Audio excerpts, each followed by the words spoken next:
Quarrels and Quarrels, written by theburiedtruck.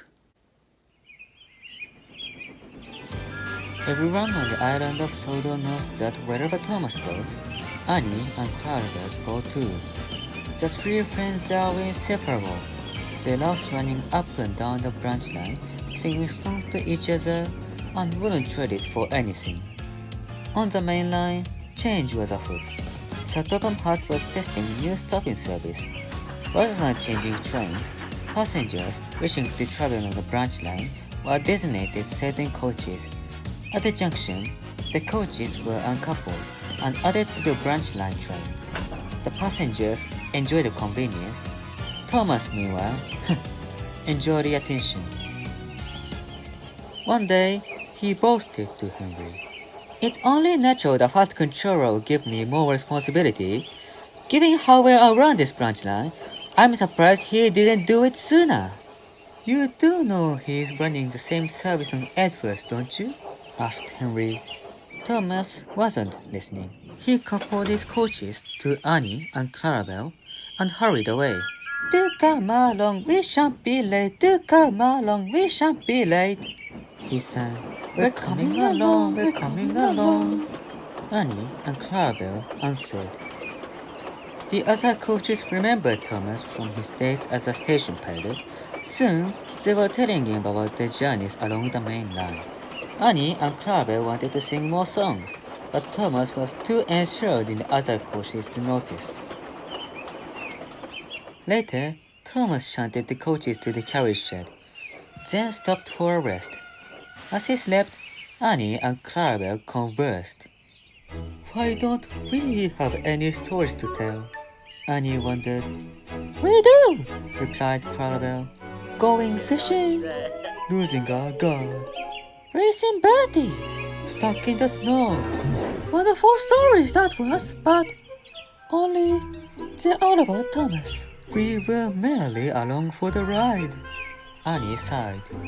"It would be nice to go on the main line again," smiled Clarabelle. "Who knows what we'd see nowadays?" "So, I'm not good enough anymore, is that it?" At that moment, Thomas awoke. "What nonsense! You're not fit for the main line nowadays." Annie meant to tell Clarabelle that they weren't fit for the main line anymore, but Thomas's words infuriated her. "We're quite fit, thank you. Besides, it would be nice to go with the other engines. Perhaps they won't ignore us." Thomas was shocked. "What? Well, fine. Tell you what, I'll just take other coaches," he huffed. And that was how it was. The next day, Annie and Clarabelle were added to James's stopping service, and Thomas used some of the old coaches. They said nothing to each other as they left the junction. At first, things went well. Thomas felt pleased. "Do come along, we shan't be late," he sang.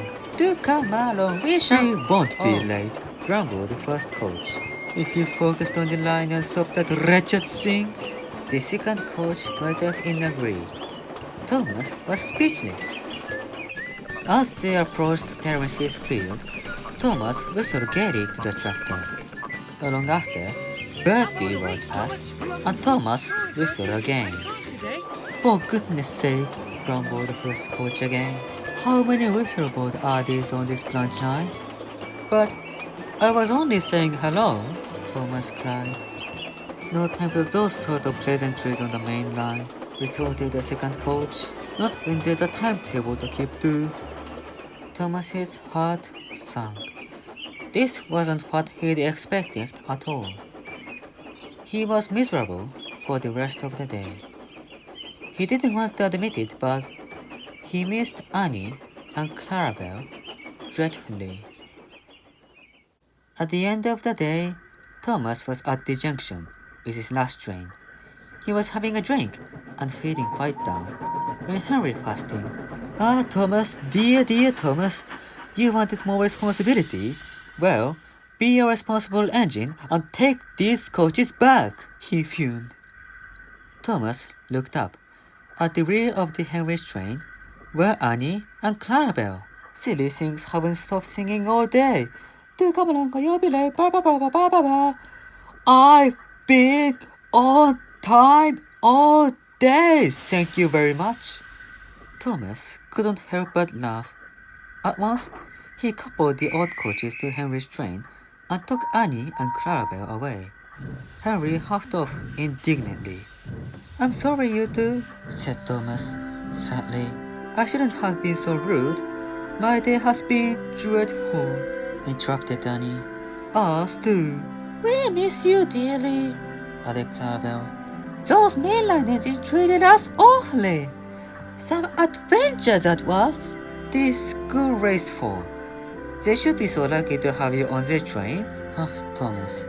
The three friends stopped. Then they laughed. It was good to be together again. Due to confusion occurred at Edward's branch line, new stopping service of exchanging coaches were postponed. Sir Topham Hatt is planning to resume this arrangement after some improvements.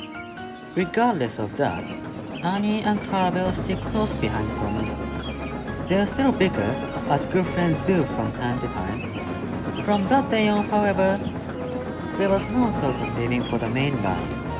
Annie and Clarabelle concluded that the only story they wanted to tell was that of their peaceful little branch line.